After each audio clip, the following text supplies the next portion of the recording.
नमस्कार। आज हमारे अध्ययन का विषय है वर्ण विचार। अब वर्ण विचार किसे कहते हैं, वर्णमाला किसे कहते हैं, आगत वर्ण किसे कहते हैं, चलिए हम इसका अध्ययन करते हैं। वर्ण विचार व्याकरण का वह भाग है जिसमें वर्णों का अध्ययन किया जाता है। वर्ण भाषा की सबसे छोटी ध्वनि इकाई है जो किसी शब्द को बनाने में सहायक होती है। हिंदी भाषा के वर्णमाला में कुल 52 वर्ण होते हैं। देखिए, वर्ण किसे कहते हैं, जो भाषा की सबसे छोटी ध्वनि मतलब जो जैसे अनार का, आम का, इमली का, तो जो छोटे वर्ण रहते हैं ना, तो उसे हम क्या कहते हैं, उसे ही हम वर्ण कहते हैं। ठीक है, उसके अलग अलग प्रकार की ध्वनियाँ निकलती है। ठीक है, तो उस ध्वनि के जो छोटी इकाई जो रहती है उसको हम वर्ण कहते हैं। आपको पता है, एग्जाम्पल के तौर पे बता देते हैं, जैसे अनार का, आम का, इमली का, ईख का, उल्लू का, जितने भी वर्ण हैं उसको हम क्या कहते हैं, वर्ण कहते हैं। वो सबसे ध्वनि की सबसे छोटी इकाई होती है। ठीक है, देखो, वर्ण की परिभाषा यदि पूछा जाए, भाषा की सबसे छोटी इकाई जिसे हम बोलकर स्पष्ट कर सकते हैं और जिनका कोई स्वतंत्र अर्थ नहीं होता है, उसे हम क्या कहते हैं, वर्ण कहते हैं। यानी भाषा की सबसे छोटी इकाई जिसे हम बोल तो सकते हैं, हाँ, पर उसका कोई स्वतंत्र अर्थ नहीं होता है, तो उसे हम वर्ण कहते हैं। जैसे हम अनार का नहीं, बोलेंगे, आम बोलेंगे, है ना। आ ई उ क ख ग घ, ये हम इसको ध्वनि के रूप में तो बोल सकते हैं ना, भाषा की सबसे छोटी इकाई है, पर इसका कोई अर्थ स्पष्ट नहीं होता है। ठीक है, जब ये शब्द जुड़कर जब ये वर्ण जुड़कर शब्द बनते हैं तब उसका कोई अर्थ निकलता है। ठीक है, तो वर्ण के दो प्रकार हैं। अब देखो, वर्ण के कितने प्रकार है, दो। एक तो स्वर्ण वर्ण, स्वर वर्ण। ठीक है, स्वर वर्ण मतलब क्या होता है, जो स्वर निकलते हैं, जितने भी वर्ण हैं, जब उसमें हम स्वर लगाते हैं तभी तो कोई नया शब्द बनता है। तो यहाँ पे जो स्वर है, अब स्वर में कितने, 11 स्वर है। अब 11 स्वर यानी क्या, जिसकी मात्राएं लगाते हैं शब्द में या वर्ण में, जब हम मात्राएं लगाते हैं तभी तो उसका उचित शब्द बनता है और शब्द से वाक्य की रचना होती है। तो यहाँ पे 11 स्वर है, जिसमें आ ई उ ऋषि, एड़ी, है ना, एड़ी का ए ओ और ओ। ठीक है, तो ये 11 स्वर है जिसका आधार लेकर हम क्या कर सकते हैं, शब्द की रचना कर सकते हैं, वाक्य की रचना कर सकते हैं। तो प्रश्न ये पूछा जाता है कि कितने स्वर है, तो 11 स्वर है, ये याद रखें। अब ये स्वर के प्रकार कितने हैं, तो स्वर के 3 प्रकार हैं। एक तो हास्व स्वर मतलब जिन स्वरों के उच्चारण में बहुत कम समय लगता है उसे हास्व स्वर कहते हैं। मतलब जिस शब्द के उच्चारण में या जिन स्वरों के उच्चारण में हमें बहुत कम समय लगता है तो उसे हम क्या कहते हैं, हास्व स्वर कहते हैं। जैसे उदाहरण के तौर पे आ ई उ ऋषि, है ना, ऋषि का श जो है, तो इसके उच्चारण में हमको बहुत कम समय लगता है, तो इसको हास्व स्वर कहते हैं। ठीक है, अब देखो, दीर्घ मतलब समय लेने वाला स्वर, जो स्वर ज़्यादा समय लेता है तो उसे क्या कहते हैं, दीर्घ स्वर। जिन स्वरों के उच्चारण में हास्व स्वर से क्या होता है, दुगुना समय लगता है, तो उसे दीर्घ स्वर कहा जाता है। ये 7 प्रकार के होते हैं।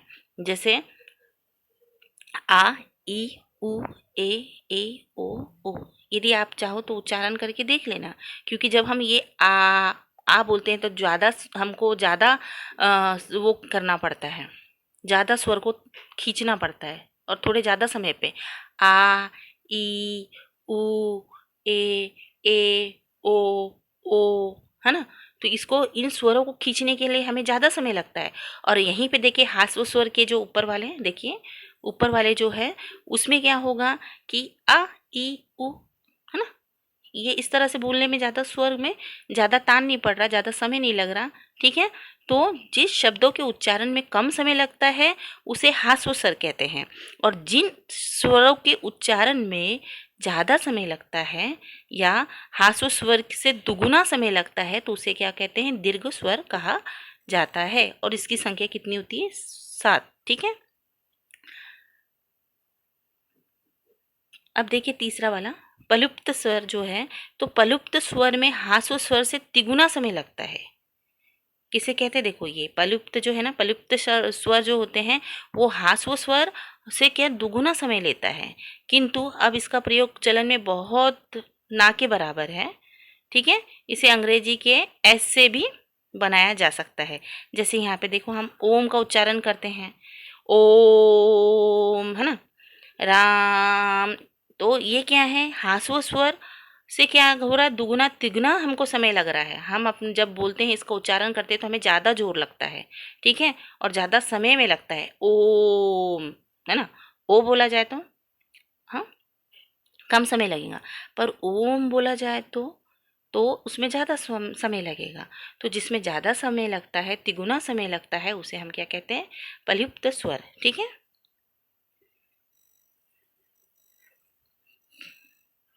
अब देखो, हमने स्वर की बात कर ली है ना। स्वर कितने होते हैं? 11 प्रकार के होते हैं। उसके 2 टाइप होते हैं, 2 नहीं 3 टाइप्स होते हैं। कौन से?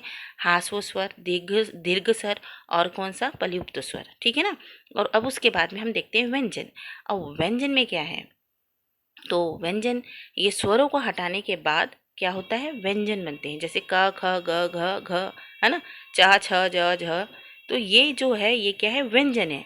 अब वे वर्ण जिनका उच्चारण स्वर वर्ण की सहायता से बिना संभव के बिना संभव हो ही नहीं सकता, है ना। वे वर्ण जिसका उच्चारण स्वर वर्ण की सहायता के बिना संभव नहीं हो सकता।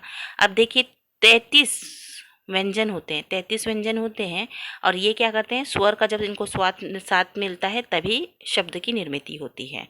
तो व्यंजन को उसको उच्चारण स्थान के आधार पर विभाजित किया गया है। देखो, व्यंजन को उसके उच्चारण स्थान के आधार पर विभाजित किया गया। अब कैसे विभाजित किया गया है देख लेते हैं। अब देखो, कंठ से, कंठ मतलब गले से हम कौन कौन से शब्दों का उच्चारण करते हैं। यदि ना हो तो प्रैक्टिस के रूप में आप करके देखिएगा। तो देखिए, का, ख, ग, घ, र, ये क्या होता है? हमारे गले से निकलता है। ठीक है ना। तो जो गले से जो स्वर या जो शब्द निकलते हैं, वर्ण निकलते हैं, उसको हम कंठस्थ वर्ण कहते हैं। ठीक है ना। कंठस्थ मतलब गले से निकलने वाले वर्ण। अब तालु, तालु मतलब हमारे मुंह के ऊपर वाला जो भाग है, जीभ के ऊपर वाला जो भाग रहता है, उसको हम तालु कहते हैं। तो देखिए, कुछ ऐसे वर्ण रहते हैं जिसको हम बोलते हैं तो वो तालु को स्पर्श करते हैं, तो उसको तालुब वो कहते हैं। ठीक है, तालव्य। तो जैसे च, छ, ज, झ, न, है ना। तो ये क्या है? ये सब तालु को स्पर्श करते हैं ऐसे शब्द, तो इसे हम तालुब स्वर कहते हैं, व्यंजन कहते हैं। मूर्धन्य, मूर्धन्य मतलब तालु के ऊपर का जो भाग ये रहता है ना, तो तालु के ऊपर का जो भाग रहता है उसको मूर्धन्य बोलते हैं। जैसे बोलिए, आप बोल के बताइए तो ट, ठ, ड, ढ, न, है ना, ये सब बोलते हैं। तो ये मूर्धन्य मतलब तालु के ऊपर के वाले भाग में ये शब्द बोलते समय या वर्ण बोलते समय वो वहाँ जाके टच होता है। ठीक है, इसलिए इसको मूर्धन्य वर्ण कहते हैं। अब दंत्य, दंत्य मतलब ऐसे वर्ण जो जिसको बोलने से हमें दांत को स्पर्श हो। ठीक है, दांतों को स्पर्श होता है तो उसे हम दंत्य वर्ण कहते हैं। जैसे त, थ, द, ध, न, बोल के देखिए, त, थ, द, ध, न। ठीक है ना। तो ये दांत को स्पर्श करते हैं, इसलिए इसको दंत्य कहते हैं। मूर्धन्य किसे कहते हैं?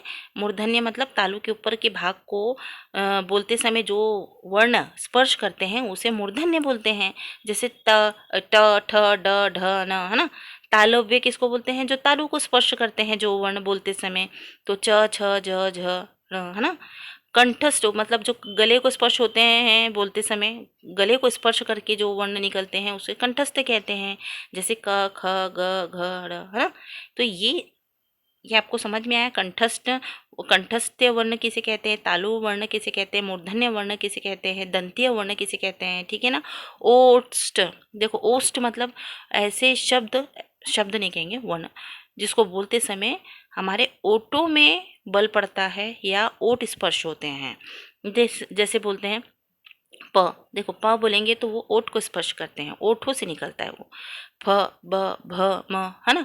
तो ये जो वर्ण है, ये जब बोलते समय ओठों को स्पर्श करे तो इसको ओठस्थ या ओठ वर्ण कहते हैं। अब देखिए, अंतरस्थ वर्ण किसे कहते हैं? अंतरस्थ मतलब उसमें क्या होता है? बोलते समय अंदर से निकलता है, अंतरस्थ से। य र ल व, है ना, अंदर से निकलती है ध्वनियाँ, तो इसको अंतरस्थ ध्वनि कहते हैं या वर्ण कहते हैं। अब ऊष्म वर्ण किसे कहते हैं? तो ऊष्म वर्ण मतलब जिसको बोलने से ऊष्मा की निर्मिति होती है। जैसे सिटी वाला होता है ना, शेर वाला, श,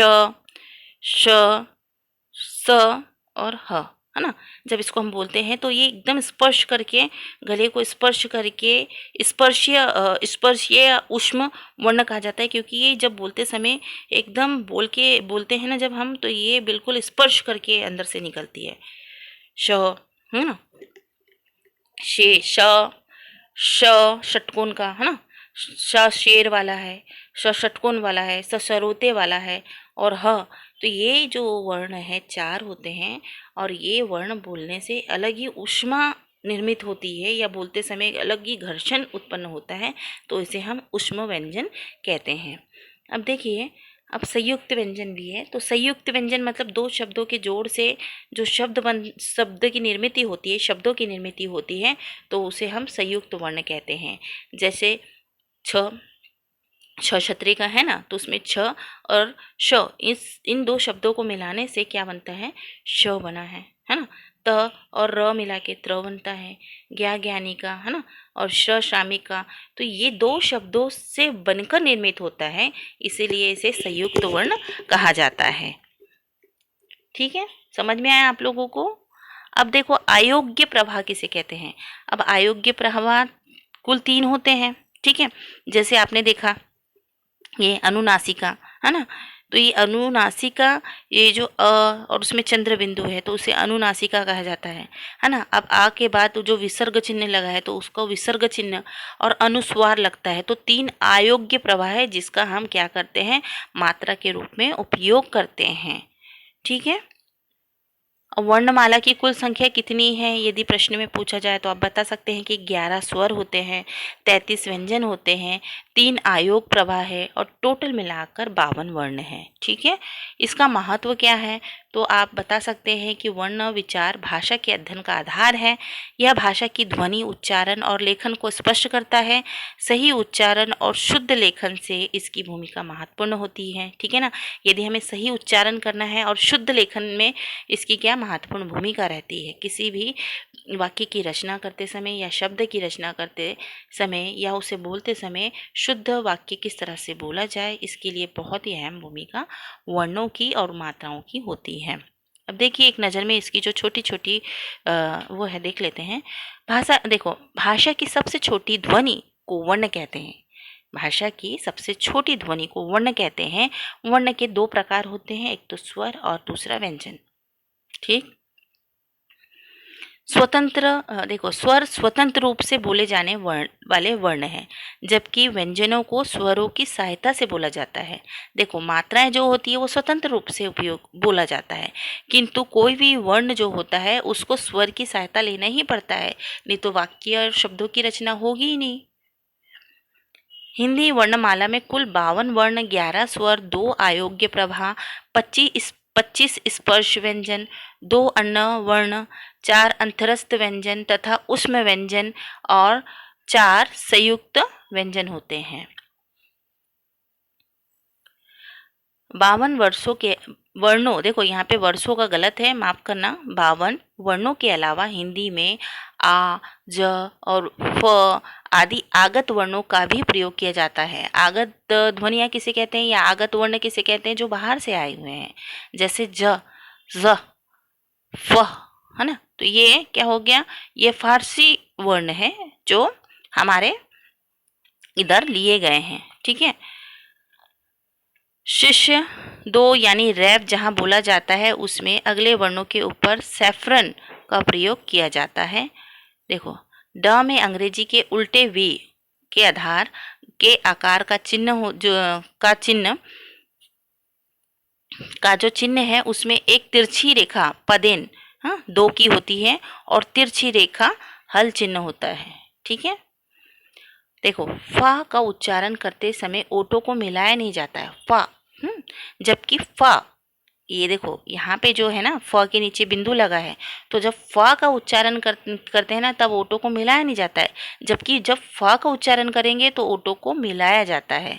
तो जैसे फसल है ना, फालतू, फौरन, और वहीं पे फल फूल बोला जाए या सफल बोला जाए तो उसमें क्या होता है, ओटो को चिपकाया जाता है।